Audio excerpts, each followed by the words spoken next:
Это Земля. Здесь мы живем. Это местоположение Земли в Солнечной системе.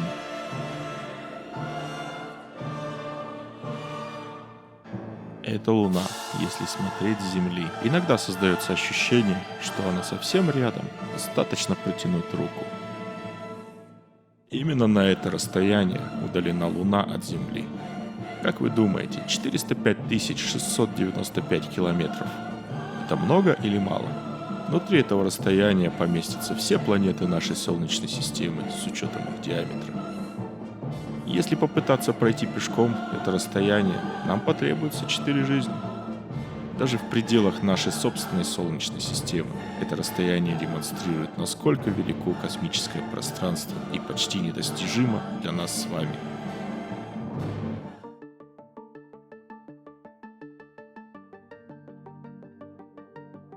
Вы же все знаете о великом красном пятне на Юпитере. Так вот, его размер в 2 раза больше Земли. А диаметр Сатурна примерно в 9 раз шире Земли. Кольца Сатурна простираются на тысячи километров от планеты, и они настолько большие, что некоторые из фрагментов внутри них такие же большие, как горы. При этом состоят они из ледяных частиц и космической пыли. Они подчеркивают масштабы и красоту нашей Солнечной системы, наполненной чудесами, которые мы только начинаем понимать.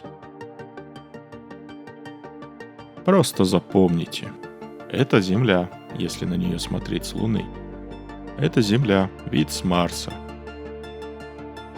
Вот Земля с Сатурна. И вот Земля за пределами Нептуна. Примерно 4,5 миллиарда километров. Но все это ничтожно по сравнению с нашим Солнцем. Эти визуализации помогают нам осознать нашу ничтожную величину в огромной Вселенной. Чтобы преодолеть это расстояние на космическом корабле, который должен двигаться со скоростью не менее 40 тысяч километров, эта скорость необходима для преодоления гравитационного притяжения планет. Нам понадобится чуть больше 12 лет. Это напоминание о том, как важно ценить время, учитывая огромные масштабы Вселенной. Теперь давайте взглянем на Солнце. Вот размер Земли по сравнению с размером нашего Солнца. Солнце больше Земли в 109 раз. Пугает, правда? И вот это Солнце с поверхности Марса. Эти сравнения показывают, насколько мощным и огромным является наше Солнце. А кто-нибудь из вас задумывался, сколько может быть звезд во Вселенной? Карл Саган, размышляя над этим вопросом, сказал: «Общее количество звезд во Вселенной больше всех крупинок песка на всех пляжах планеты Земля». Эта мысль помогает нам понять необъятность космоса. Вы же помните, насколько велико Солнце?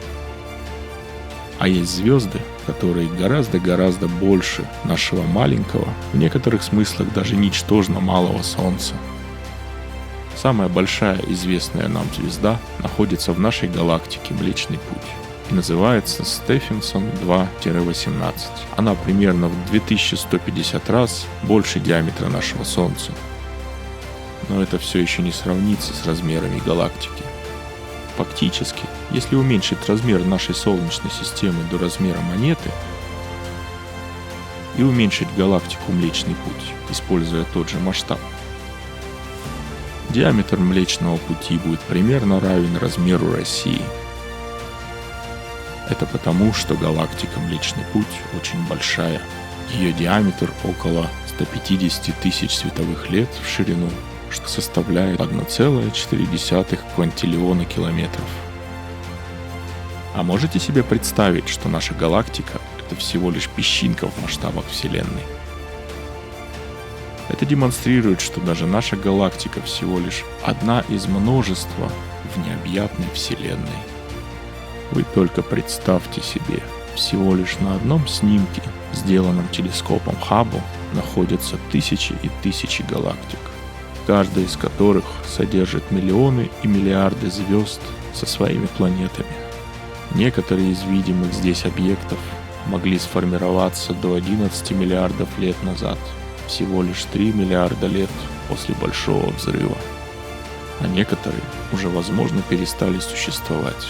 потому что они настолько далеки, что даже скорость распространения света становится не такой уж и быстрой. Может потребоваться миллиарды лет, чтобы свет дошел до нас. Вы только представьте себе, для того, чтобы свет дошел от самой крайней звезды в нашей галактике до Земли, ему может понадобиться более 100 тысяч лет. В следующий раз, когда будете смотреть на звездное небо, помните, это взгляд в прошлое. Этот снимок охватывает только малую часть Вселенной, так что если когда-либо расстроитесь из-за пролитого кофе на вашу одежду, отмены концерта вашей любимой группы или еще что-то, просто помните о том, что эти проблемы настолько ничтожны по сравнению с окружающим нас миром.